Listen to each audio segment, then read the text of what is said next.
So it gives me great pleasure to welcome Harry Cayton, who many of you will already know, and Deanna Williams, who I believe many of you also may have had the pleasure of speaking before. Deanna and Harry have taken as their as their session Alternative Futures. Their theme from Giuseppe Tomasi de Lampedusa's novel The Leopard, 1958, incidentally the year that I was born. Great year.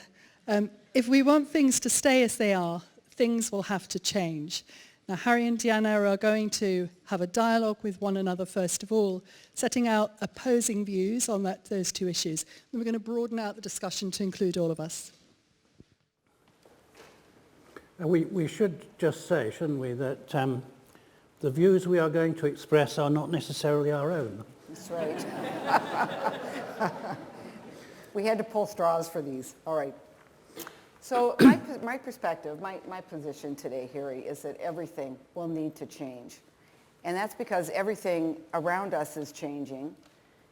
Everything in the world of our registrants, the people we regulate, the public that they serve is changing. So things just have to change.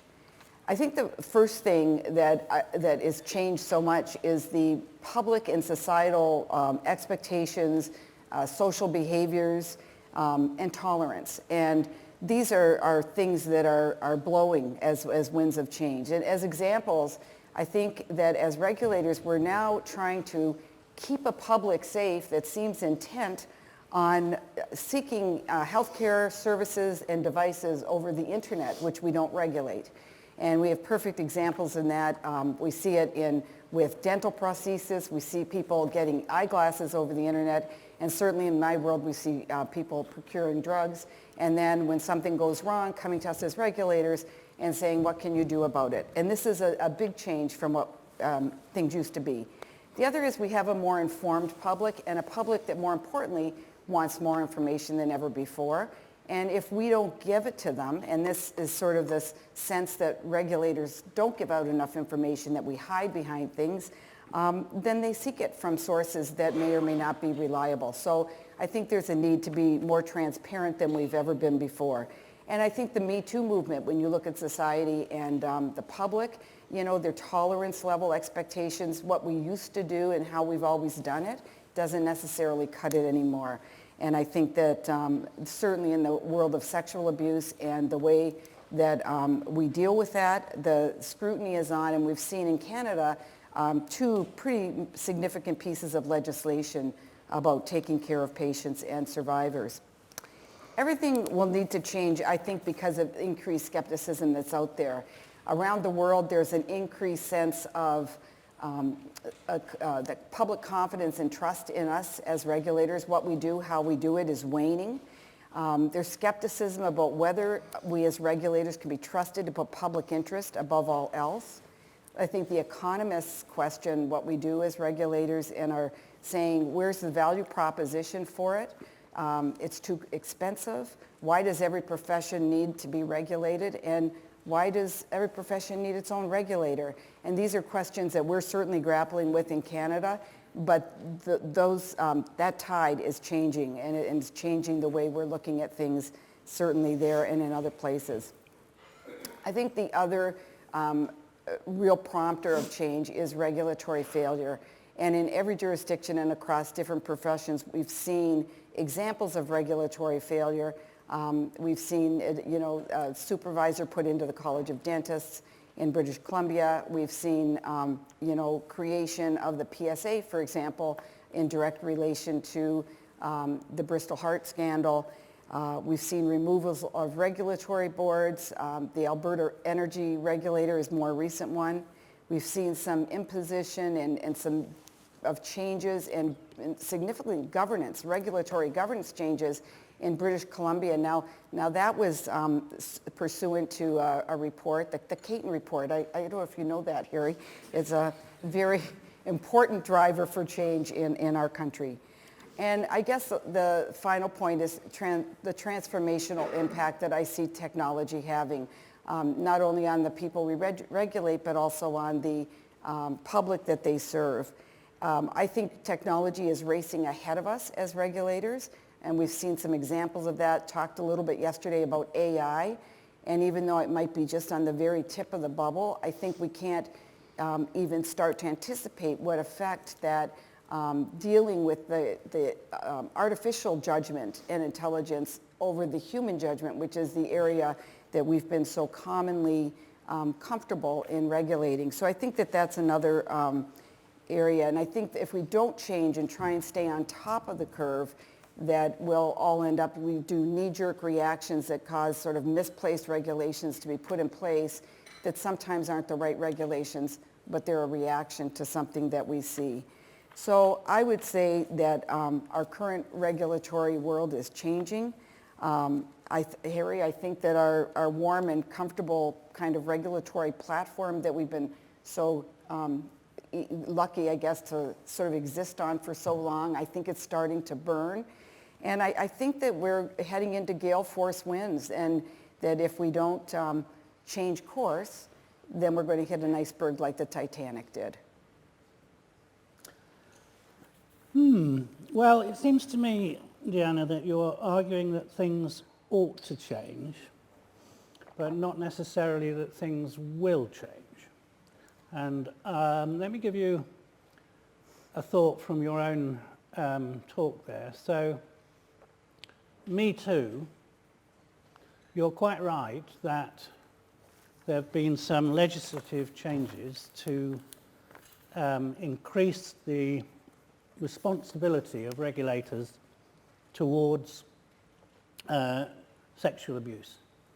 But I would argue that those changes are only requiring regulators to do what they should have been doing in the first place. I don't think that's a response to changing public attitudes. I think that's a response to regulators doing a bad job. Okay. Well, I think that's a valid point, Harry. I do. I think that these changes that we are citing as changes, a lot of them are things that some would argue we should have been doing in the first place. But I think that there's I think the things will have to change, because if they don't, we'll become redundant. And I think that's the worst part of it. I think about in Canada, we have a retailer. It's the oldest and most traditional retailer in Canada, called the Hudson Bay Company. It's struggling right now because it can't keep up. It hasn't been able to keep up, or chose not to keep up with the changes that were coming for so long with respect to online shopping. And, Encyclopedia Britannica, like just a very long-standing, had the monopoly on encyclopedias, and then, they changed because they didn't go on to electronic books. They went out of business. So I do think that the change will have to happen. I think we're seeing it incrementally, but I think it has to happen because the world around us is changing. So the Hudson Bay Company is a really good example, because I walk past it every time I went to work in Toronto 2 weeks ago, and I noticed that the sign outside says something like founded in 1670 something. Jim will know. Actually is still there. It's about as old as some of the regulators in the UK. And I think that's really the point I want to start by making, which is that professional bodies are amongst the most enduring public institutions that we have. They know how to change, but they know how to change in ways that most of all look after themselves. And if you think about it, professional associations, councils, self-regulators, colleges, guilds, cartels, call them what you like, they're the great survivors of public institutions. They've existed little changed in purpose and only slightly changed in structure for something like 500 years. And right back in 1776, when the Hudson Bay Company was already a year old, Adam Smith wrote in The Wealth of Nations, "People of the same trade seldom meet together, even for merriment and diversion, but the conversation ends in a conspiracy against the public, or in some contrivance to raise prices. That's 1776. He also added, but although the law cannot hinder people of the same trade from sometimes assembling together, it ought to do nothing to facilitate such assemblies, much less to render them necessary.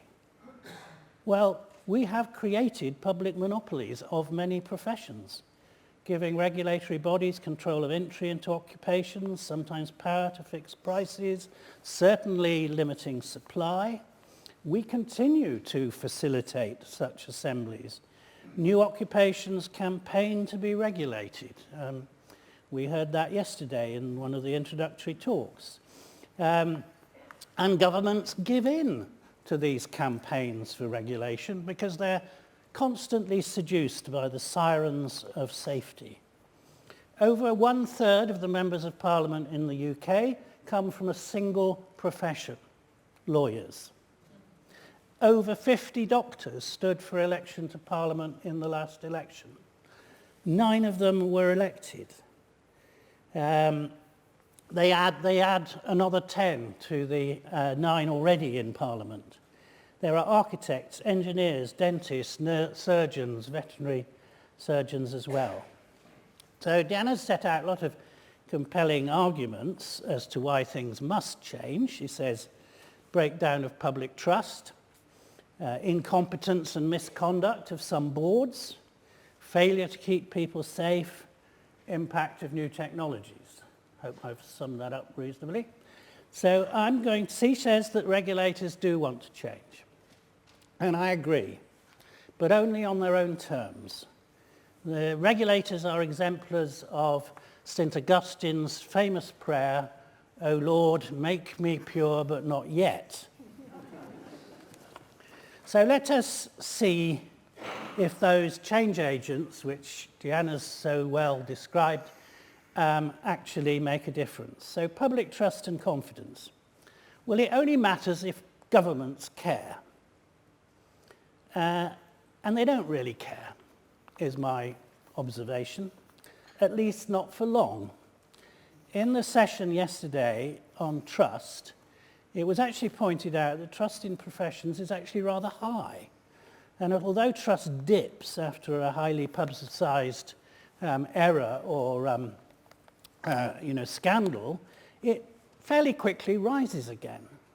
And that's partly because all of us, in fact, have 2, I think, visions of trust in our head. One is we don't trust the profession, but the other is I do trust my personal member of that profession.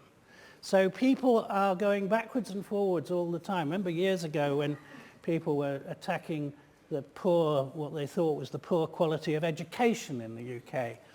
People would say, oh, education's terrible. And then you'd ask them, well, what about the school your child goes to? Oh, it's wonderful. The teachers are so good. But people are very good at holding in their head the idea that their own good experience is the exception to the bad experience that they've learned from the media. And what evidence do we have then that government change is coming from governments? Well, in the UK, it's now 7 years down the line since we had the Law Commission's report into how necessary substantial changes were going to be. It's at least 4 years since the government minister said to me, oh, we're going to implement everything that you've suggested in rethinking regulation. And here we are, nothing has happened, and the government is kind of proposing 3 rather measly small changes that they might push through Parliament sometime next year if they can be bothered. I don't think I see governments getting terribly excited about change. In Hong Kong, the government's given up entirely on changing the regulatory framework because they say they can't get anything through the Legislative Assembly in Hong Kong because it's completely dominated by doctors. In Alberta, in Canada, there's been a white paper on regulatory reform sitting on ministers' desks for at least 5 years. and the same is sort of true in Ontario, where debates about change have been going on for a long time, led by some people here, and yet the government has still done nothing. Only in Australia do I think we've seen radical change, but as Martin said yesterday, it was a crash through change because there was a brief window of political opportunity. Is there a burning platform? I don't think so, unfortunately. I barely think it's smouldering, to be honest. I think we get little bursts of flame here and there, and they're soon doused, and the regulators soon gather round, get their wagons in a circle, and repel all borders. A health minister said to me not long ago, I have a problem, but not a crisis. I can't drive through change if I don't have a crisis. Next point, the incompetence of boards. So I absolutely concede to Deanna on this point.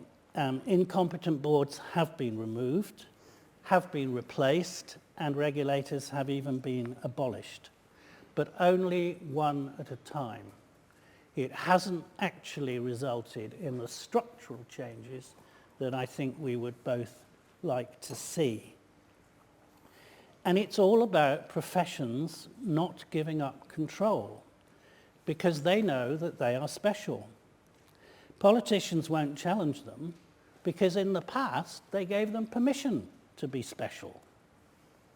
So we have a situation in which the professions hold a special place in society, and it's quite difficult for any government not faced by a crisis to make anything more than small changes around the edges. Failures to keep people safe. These do produce some changes, but again, only quite minor one. In Ontario, there's a famous case of Elizabeth Wetlaufer, a nurse who murdered 8 patients. Those murders only came to light because she confessed. Her employers hadn't noticed, her regulator hadn't noticed, her patients perhaps themselves had noticed, but their families had not noticed. There was a 2-year judge-led inquiry that produced 3 volumes of report and said no one was to blame. So nothing has changed. There were, I think, as there always are, about 92 recommendations, but like many reports, I suspect it won't make much difference if no one was to blame. So my feeling about these really dramatic events is that they don't make a huge amount of difference in the long term. In the UK, we've had Mr. Patterson, the surgeon, who carried out many unnecessary operations. He's gone to prison. His behavior was absolutely egregious, but it went on for years, and again, his colleagues didn't seem to notice. I don't think he was, in an obvious sense, a regulatory failure any more than Dr. Shipman was a regulatory failure. These are bad people doing bad things. But at the same time, we ask ourselves, how is it that the profession didn't notice? How is it that his colleagues didn't tell the GMC? How is it that someone can do unnecessary surgery on very large numbers of people over a very long period of time and nobody notice, and nothing subsequently really have to change except his own life? New technologies. Are new technologies really going to make a difference? Well, I think the transformative effect of technologies is consistently overstated. In the 19th century, people said that the telephone would eliminate the necessity for travel. It didn't. We were told that television would put cinemas out of business. It didn't. We were told that computers would eliminate paper. They haven't. And if you think they might have done, why are we still using photocopiers, which were first marketed in 1958? We were told that e-readers would replace books. They haven't. And now we're told that artificial intelligence will replace professions. It won't. In England, I have to say, very few doctors have even discovered the telephone. If you're not sure about that, try ringing your doctor. Our health secretary said that AI will transform our health service, but our health service still uses fax machines. It takes 10 days to send the results of a 5-minute diagnostic test from my local hospital to my GP, who is only half a mile away. I could have walked with my test results in less than the time it takes for the NHS to send it. And this is not because technology is not transformative, it is. But human beings are transformative too. We ignore, use, adapt to, and ultimately we conquer technology. It is human intelligence that creates technology, not technology that creates us. I agree with Deanna that the Internet of Things creates new dangers, but I don't think professional regulation is up to the challenge of those new dangers. I think we need a completely different kind of regulation to deal with the international availability of healthcare without borders, without boundaries, without geography. The flat earther and rapper, known as B.O.B., I'm sure you're all familiar with B.O.B., he believes there's a flat earth. He told the astrophysicist Neil deGrasse Tyson, the laws of mathematics and physics show that the earth is flat.